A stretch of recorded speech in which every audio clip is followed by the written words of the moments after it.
My work takes lots of different forms. My time as an artist is largely spent at home. My studio has always been at home, and my archive is largely at home. I started to make work which was driven by research and kind of social practice, devising projects that involved an element of participation, relationships with people, inviting people into social situations that I set up.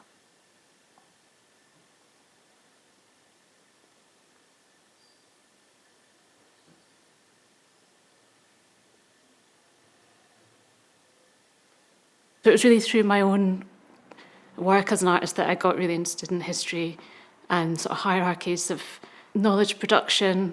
A lot of my research has come through looking at music and the history of song, ballads.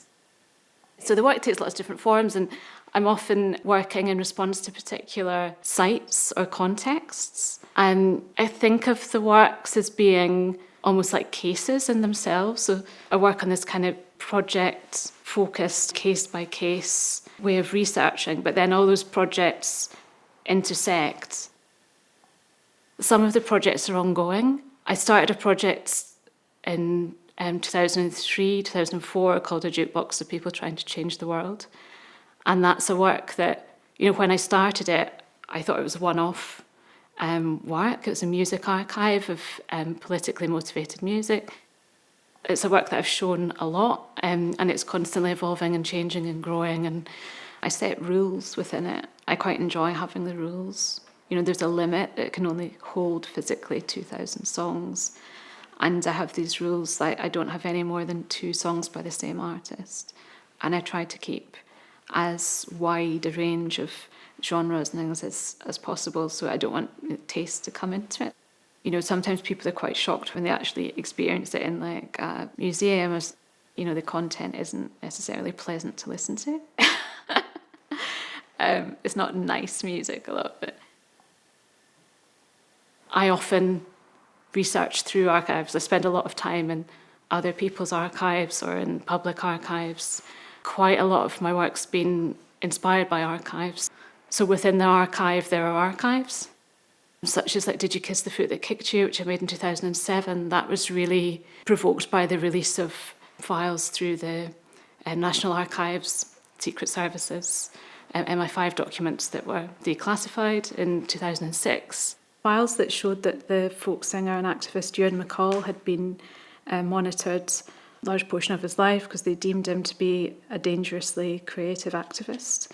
And the musicians were invited to perform one of his songs called The Ballad of Accounting over the course of a working week.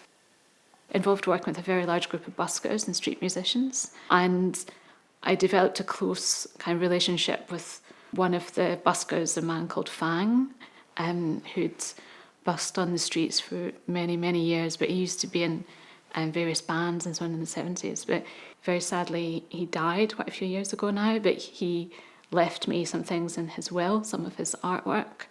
He knew that I really liked this short poem that he'd written. I vote, you vote, we vote, he votes, she votes, they rule. He lived with over 100 free-flying birds in his flat, and he wrote this note, just popped out to evolve back in 42 million years. An honour to be given those things.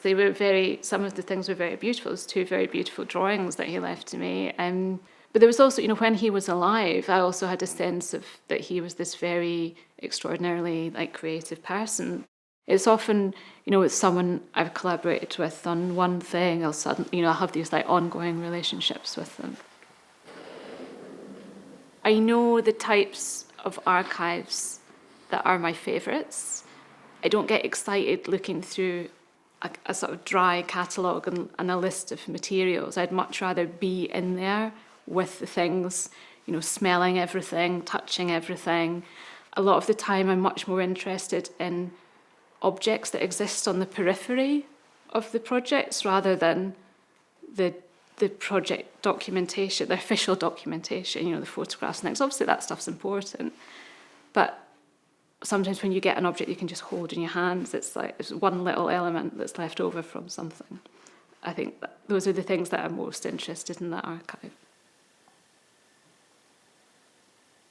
I've made a lot of works that are performance-based, kind of event-based, and exist in a moment of time rather than works that are permanent. I mean, often I'm looking at quite a wide frame of history. My idea of time is very stretched out. Actually doing the process of archiving and trying to think about the future of these ephemeral projects and what lasts and what kind of carries on, it really gives you a sense of your own impermanence in the world, and the work is ultimately going to be longer than you. Like once someone starts to take your work seriously as an artist, once it enters into public collections and so on, it's quite an amazing privilege really to think that someone's guarding your work in that way and that it will kind of carry on in the world. I work with plants a lot in installations, and particularly if they're living plants rather than dried plants. And sometimes installations have had like water, unstable. The conservation issues are pretty massive. So I come across those conservation issues in my own studio, in my own storage. I have quite a large collection of books and political pamphlets. But then I also have a lot of plants in the studio. I had until recently, I was growing a lot of seeds in here, organic materials, fabric and so on. So I freeze things regularly. At least that's something I've started to do. So there's ways of like minimising the risk. When I was sorting through the archive, there's other things I've found that have surprised me that they've been preserved quite well. I made what I thought was going to be a very throwaway piece of work, which was a necklace that was made of bread.